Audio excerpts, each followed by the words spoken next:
고대 바벨론 왕 느부갓네살 왕이 있었습니다. 굉장히 강했죠. 그 바벨론이 이스라엘을 쳐들어와서 예루살렘을 에워싸고 예루살렘을 멸망시키고 그곳에서 포로들을 잡아갔습니다. 그런데 이 느부갓네살 왕의 정책은 똑똑한 사람들은 등용을 해서 자기 나라에서 이렇게 일을 시키고자 했어요. 그래서 왕실의 똑똑한 사람, 그 노예들을 자기 궁에 들여서 맛있는 진미와 자기가 먹는 음식을 그대로 주면서 공부를 시켰어요. 쉽지 않은 일이에요. 포로 나라에 포로 그 똑똑한 사람들을 잡아다가 공부를 시킨다는 것은 굉장히 위험한 일이에요. 왜냐하면 언젠가 그 똑똑한 사람들이 반란을 일으킬 수 있거든요. 그래서 보통 다른 나라를 침범하면 왕족, 똑똑한 사람들, 귀족 또는 남자들 모두 다 진멸시켜서 죽이는 게 항상 전쟁의 결과로 맞는 얘기예요. 그런데 이 느부갓네살 왕은 어쩐 일인지 그 노예들을 잡아다가 똑똑한 사람들을 불러다가 공부를 가르쳤어요. 그래서 자기 나라에 충성하도록 그렇게 만들었습니다. 그 중에 다니엘이 있었었고 다니엘의 세 친구가 있었어요. 사드락, 메삭, 아벳느고. 굉장히 많은 예루살렘의 청년들이 바벨론에 잡혀왔어요. 하지만 다니엘과 그 세 친구는 남다른 신앙심을 가지고 있었어요. 모두 다 유다에서 잡아온 유다의 백성들이었고 하나님의 백성들이었지만 그 4명만큼은 유다 백성으로서 삶의 정체성을 가지고 있었다는 거죠. 과연 그 정체성이 무엇인지 오늘의 설교 제목이 다니엘과 세 친구가 가진 정체성이에요. 다니엘이 노예로 끌려와서 그 왕의 궁전에 거하면서 배우기 시작한 것은 바벨론의 학문이었고 바벨론의 점성술을 배우게 됐어요. 즉 바벨론의 학문을 배우고 바벨론의 점성술을 배운다는 얘기는 이스라엘 사람으로서의 정체성을 점점점 잃어가게 만드는 것이에요. 이스라엘에 있었던 기업들, 이스라엘에서 자기들이 배웠던 학문들, 자기들이 믿었던 신, 하나님, 이러한 것들을 점점점 잊어버리게 만들고 그 힘이 강한 바벨론 왕궁에 점점점 동화되어서 그들이 가진 자신들의 정체성을 잊어버리게끔 그런 교육이 이루어졌었습니다. 하지만 다니엘은 여전히 자신에 대한 확고한 정체성을 가지고 있었어요. 과연 이 정체성이라는 게 무엇일까요? 정체성. 제가 굉장히 많이 고민을 하고 있어요. 이 정체성을 과연 어떻게 말씀을 드려야 할까? 하지만 여러분들 정체성이 뭔지는 다 알고 계시죠? 아이덴티티. 과연 무엇일까요? 사람이 나는 사람이야. 이렇게 자각하는 것. 나는 인간이야. 이렇게 자각하는 것이 바로 정체성입니다. 사람이 자기가 나는 인간이야 이런 정체성을 가지고 있지 않으면 아마 동물처럼 행동을 할 거예요. 나는 짐승처럼 네 발로 기어다녀도 돼. 왜냐하면 내가 하고 싶으니까. 사람에 대한 정체성이 없으면 그렇게 될 수도 있겠죠. 나는 짐승처럼 옷이 귀찮으니까 다 벗고 다닐 거야. 창피한 것도 몰라. 인간의 정체성이 없으면 마침 짐승처럼 사람은 아마 그렇게 변할 것입니다. 하지만 사람은 자기가 정체성을 가지고 있어요. 나는 사람이야. 그래서 나는 옷을 입어야 돼. 그리고 나는 사람들의 관계에 있어서 내 수치도 느끼고 내 자랑스러움도 느끼고 명예도 느끼고 인간이기 때문에 당연히 느끼면서 행동하면서 살아가는 것, 그것이 인간이 가진 인간의 정체성입니다. 다니엘과 세 친구는 자신의 정체성이 확고한 사람들이었어요. 자신이 인간이라는 그러한 정체성, 그리고 그 정체성 너머에 나는 하나님의 자녀다라는 그러한 정체성을 분명히 가지고 있었던 사람입니다. 다니엘이 가진 하나님의 정체성은 다니엘에게 행동 지침을 만들도록 만들어 주었어요. 우리들이 인간에 대한, 우리들이 사람이기 때문에 당연히 나는 사람이니까 이렇게 살아야 돼 라고 우리의 정체성을 가지고 하나하나 우리의 삶의 기준들을 만들어 나가는 것처럼 다니엘이 하나님에 대한 정체성이 있었기 때문에 나는 하나님 앞에서 이렇게 살아가야 돼 라고 당연한 하나님 앞에 자신의 정체성을 만들게 되었습니다. 다니엘서 1장 8절에 보면 그런 말씀이 있어요. 다니엘은 뜻을 정하여, 하나님의 자녀로서 다니엘은 뜻을 정했습니다. 우리가 인간으로서 이렇게 살기를 원한다. 우리 여러분들이 각자 가진 뜻을 가지고 있듯이 또 우리가 하나님의 자녀이기 때문에, 우리가 하나님으로부터 나왔기 때문에 우리는 하나님의 자녀로서 나는 당연히 이렇게 살아야 된다라는 뜻을 우리가 정해야 된다는 것이에요. 다니엘은 뜻을 정했습니다. 그 뜻 중에 하나는 왕의 진미와 그의 마시는 포도주로 자기를 더럽히지 않겠다 그랬어요. 왜 왕이 먹는 진미와 마시는 포도주가 다니엘을 더럽게 만들었을까요? 왜 다니엘의 세 친구들은 그것을 거부했을까요? 인간이 당연히 먹어야 되고, 인간이면 좋은 것을 먹으려고 누구나 다 소망하고 사는데 왜 다니엘과 세 친구는 그 좋은 음식을 먹지 않으려고 뜻을 정했을까요? 나는 죽어도 왕이 주는 음식은 먹지 않을 거야. 그 이유는 왕에게 드리는 모든 음식은 다 우상제물이었기 때문에 그래요. 먼저 우상에게 제사를 지내고 그것이 다 느부갓네살 왕의 동상을 만들어서 그것에 제사를 지냈었고 전부 다 우상 숭배한, 먼저 우상에게 드렸던 그러한 음식이었기 때문에 그들은 그 음식을 먹기를 거절했어요. 이방신의 우상의 음식이었기 때문에 거절한 것이에요. 단지 왕의 음식이었기 때문에 거절한 것이 아닙니다. 우리는 얼마든지 이러한 것들에 대해서 합리화시킬 수 있어요. 물론 다니엘도 합리화시킬 수 있습니다. 왕이 우리를 포로로 잡아왔고 궁전에 살면서 좋은 곳에 머물게 하고 좋은 음식을 먹게 하는데 그 은혜에 보답해서 열심히 먹어야지요. 먹어줘야지 예의죠. 가능하죠. 하지만 다니엘과 세 친구는 뜻을 정했어요.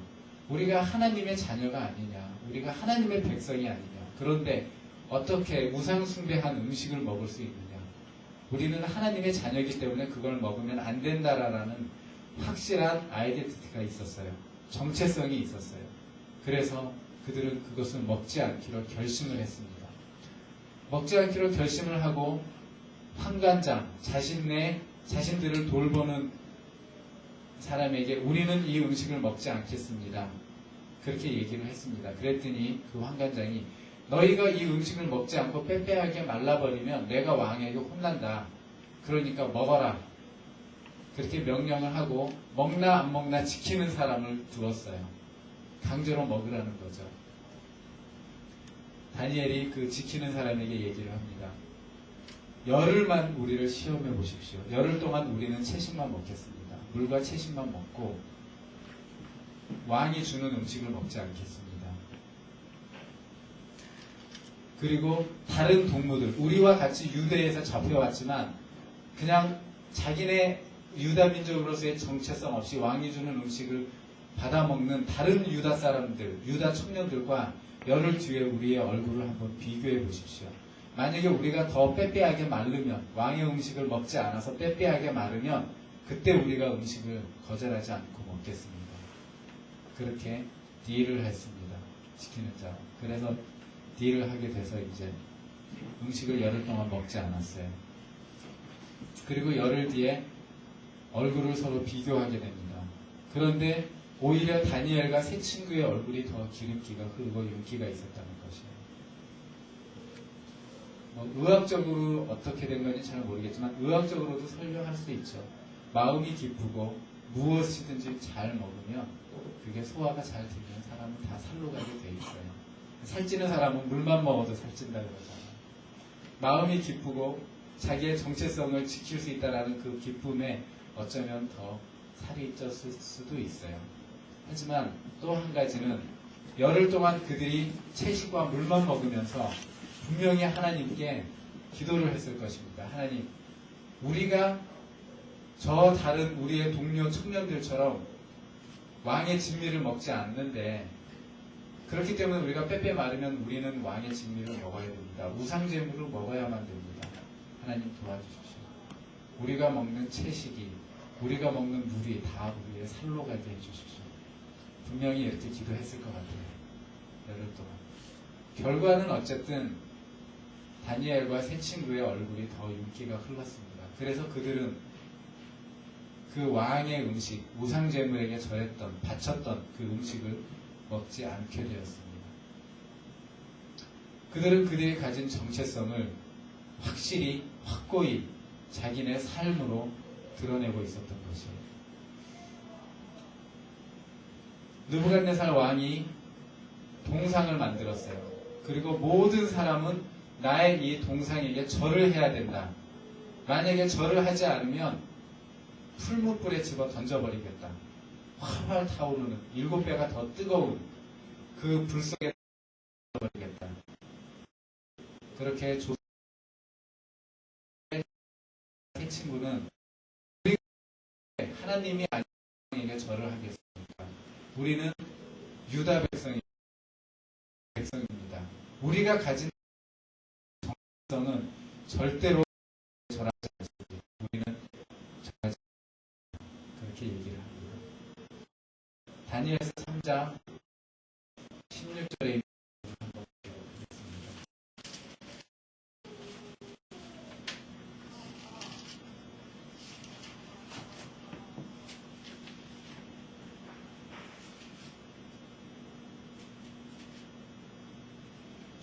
16절에 사드락과 메삭과 아벳느고가 왕에게 대답하여 가로되 느부갓네살 우리가 이 일에 대하여 왕에게 대답할 필요가 없나이다. 만일 그럴 것이면 왕이여 우리가 섬기는 우리 하나님이 우리를 극렬히 타는 풀무 가운데서 능히 건져내시겠고 왕의 손에서도 건져내시리라. 왕의 동상에게 절하지 않으면 풀무불 가운데 던져버리겠다 그랬더니 우리가 그것에 대해서 왕에게 대답할 필요가 없습니다. 왜냐하면 우리는 유다 백성으로서 하나님의 백성으로서 우리의 정체성은 확실합니다. 말로 대답할 필요가 없습니다. 하나님이 당신이 우리를 풀무불에 던지면 하나님이 우리를 구원해 주실 것이고 또 왕의 손에서도 우리를 구원해 주실 것입니다. 우리는 하나님을 믿는 백성으로서 하나님에 대한 정체성이 확실합니다. 아무 말도 왕에게 할 필요가 없습니다. 18절 그리 아니하실지라도 왕이여 우리가 왕의 신들을 섬기지도 아니하고 왕이 세우신 금신상에게 절하지도 아니할 줄을 아옵소서. 만일 하나님이 우리를 풀무 가운데 건져내시지도 않고 왕의 손에서 건져내시지도 않고 우리가 불 가운데 타 죽는다 해도 우리는 유다 백성으로서의 정체성, 하나님의 자녀로서의 정체성을 지키기 위해서 우리는 왕의 신상에게 절하지 않고 타는 불무불 가운데서 차라리 타 죽겠습니다. 정체성이 그렇게 무서운 거예요. 우리는 인간이기 때문에 인간의 정체성을 지키기 위해서 열심히 일하고 열심히 공부합니다. 우리의 수치를 드러내지 않기 위해서 우리는 무엇인가 열심히 노력하고 있는 것이죠. 그것이 인간에 대한 정체성이라면 하나님을 믿는 백성으로서의 하나님에 대한 정체성, 백성의 정체성은 바로 이 다니엘의 세 친구가 가지고 있는 그런 정체성이에요. 내가 풀무불에 타 죽는다 해도 나는 하나님의 백성이기 때문에 내가 그것을 지키겠다. 그래서 세 친구를 불 속에 집어 던집니다. 결국에는 왕이. 하지만 그 세 친구를 불 속에 집어 넣으려고 데리고 갔던 바벨론 군사는 그 불의 열기로 인해서 타 죽었지만 그 세 명은 타 죽지 않고 4명이 됐어요. 불 속에 보니까 4명이 서 있어요. 3명을 집어 던졌는데 불 속에다. 거기는 하나님의 사자가 함께해서 그 3명을 지키고 감싸고 있었던 것입니다. 그래서 그슬린 냄새조차 나지 않게 그들은 풀무불 가운데서 걸어 나왔습니다. 느부갓네살 왕은 하나님을 인정할 수밖에 없었어요.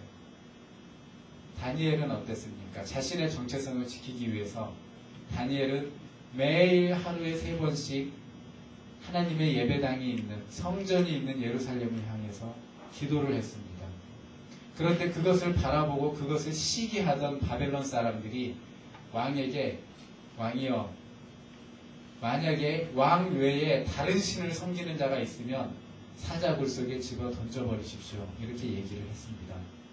그때 당시에 왕은 다니엘이 3번 자신의 나라의 하나님께 기도하는 것을 몰랐었어요. 그래서 다니엘을 사랑하고 있었지만 그 사실을 몰랐기 때문에 그래 나 말고 다른 사람에게 기도하면 내가 사자굴 속에 집어 던져버릴 거야. 그렇게 하고 도장을 확 찍었어요. 그리고 나서 다니엘을 미워하는 사람들이 잘됐다 이제 다니엘은 죽었어. 그리고 왕에게 다시 고했습니다. 왕이여 왕이시여 다니엘이 매일 3번씩 왕이 아닌 이스라엘의 신 하나님께 기도하고 있습니다. 왕이 명령한 대로 다니엘을 사자굴 속에 집어넣어 버리십시오. 왕이 많이 고민을 하고 다니엘의 마음을 돌리려고 했어요. 하지만 다니엘은 그렇게 하지 않았어요. 다니엘은 자신이 하나님의 백성이기 때문에 하나님께 예배드리는 것, 하나님께 기도하는 것, 하나님을 찾는 것은 당연히 내가 하나님의 자녀로서의 나의 정체성입니다. 버릴 수가 없어요. 그것은. 차라리 나를 사자굴 속에 집어 던지십시오. 사자굴 속에 들어갔어요. 근데 사자굴 속에 들어가자마자 하나님의 사자가 나타나서 사자의 입을 딱 막아버렸어요. 입을 못 열도록. 배고픈 사자가 다니엘을 먹을 수가 없었어요. 근데 왕이 다니엘을 너무 사랑했기 때문에 다니엘에게 사자굴에 빠뜨린 다니엘이 너무 궁금했어요. 그래서 다니엘을 찾아옵니다. 그래서 물어봅니다. 다니엘아, 네가 지금 아래 살아있느냐? 그랬더니 다니엘이 대답합니다. 왕이시여, 내가 아직 살아있습니다. 사자가 나를 먹지 못했습니다. 그래서 다니엘을 건져줬어요. 그리고 모든 얘기를 들은 왕이 다니엘을 모함했던 사람들을 사자굴 속에 집어 던졌습니다. 대신 다니엘을 모함했기 때문에. 성경에는 뭐라고 기록되어 있냐면 그들이 땅에 채 닿기도 전에 사자가 그들을 삼켰다 그랬어요. 얼마나 배가 고팠으면 사람이 떨어지기도 전에 받아서 먹었겠습니까? 그 뼈를 으스러뜨렸다 그랬어요.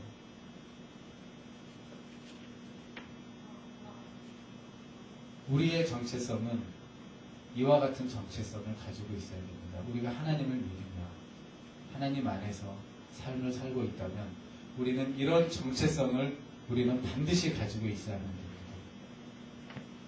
사람이 정체성을 가지고 있지 않으면 사람이라고 얘기할 수 없고 짐승이라고 얘기하는 것처럼 믿는 자로서의 하나님에 대한 정체성을 가지고 있지 못하면 감히 하나님의 자녀라고 믿는 자라고 얘기하기가 참 힘듭니다.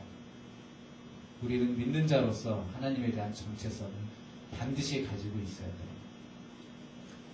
이 시대는 우리의 정체성을 흔드는 많은 이론들이 있어요. 우리 눈을 자극하는 너무나 많은 것들이 있습니다. 그래서 때로는 인간이기를 포기한 사람들이 있어요. 눈에 보이는 것을 얻기 위해서, 부와 명예를 얻기 위해서 인간의 정체성을 포기하고 부모를 죽이기도 하고 남의 것을 훔치기도 하고 사람의 목숨을 너무나 쉽게 여기는 정체성을 갖게 됩니다. 또 크리스찬의 정체성을 당연히 가지고 하나님을 찾는 것을 최고로 우선으로 여겨야 되는 그 정체성보다는 세상 것을 찾는 정체성이 우리들 마음속에 먼저 있어요. 그래서 지금 시대는 다니엘 시대보다도 우리의 정체성을 뒤흔드는 유혹과 시험이 더 많다는 것이에요. 우리들이 생각하는 것, 우리들이 바라보는 것, 우리들이 배우는 것, 우리들 주위에 있는 온통 모든 것들은 우리의 정체성을 뒤흔들기 위해서 우리를 유혹합니다. 그리고 우리가 쉽게 그것에 빠져들도록 그렇게 만들고 있는 것입니다.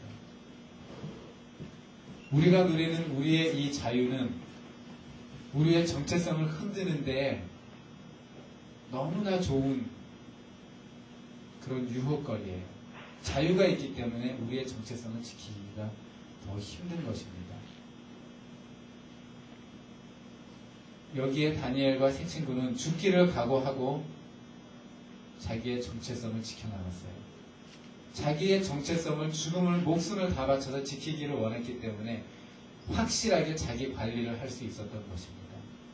인간으로서의 자기 정체성을 지키기 원하면 사람은 계획을 세우고 다니엘이 뜻을 정했던 것처럼 뜻을 정하는 것이에요. 행동 지침을 정해놓고 자기 관리를 하는 것입니다. 크리스찬도 마찬가지예요. 그리스도인들도 내가 하나님의 자녀라는 정체성이 있으면 나는 이렇게 살리라라고 자신의 뜻을 정해야만 됩니다. 다니엘처럼. 그리고 내가 정한 뜻은 내가 풀무불 가운데 들어갈지언정, 내가 사자굴 속에 던져질지언정 내 목숨을 다 바쳐서 그 뜻을 지켜나갈 수 있는 그런 정체성을 우리가 가지고 있어야만 된다는 것이에요. 과연 믿는 우리들에게 하나님은 어떤 정체성을 원하고 계십니까? 여러분들에게 하나님은 어떤 정체성을 원하고 계세요? 믿는 자로서, 하나님의 자녀로서 어떤 정체성을 가지고 어떤 뜻을 만들고 어떤 행동 지침을 만들고 어떻게 그것을 관리하면서 신앙생활하면서 살기를 원하는 것입니까? 우리들이 가진 정체성은 조금씩 다 다를 수 있어요. 하지만 성경에서는 우리가 정체성을 세울 수 있도록 우리가 믿는 자로서 어떤 기준을 가지고 살아야 될지 그것에 대한 기준들을 말씀은 우리들에게 항상 주고 계시는 것이에요. 그래서 우리가 그리스도인으로서 확실한 정체성을 가지고 살기를 원하면 우리는 말씀 가운데에서 우리의 정체성을 세워나가야만 된다는 것입니다. 이 시간 기도하도록 하겠습니다.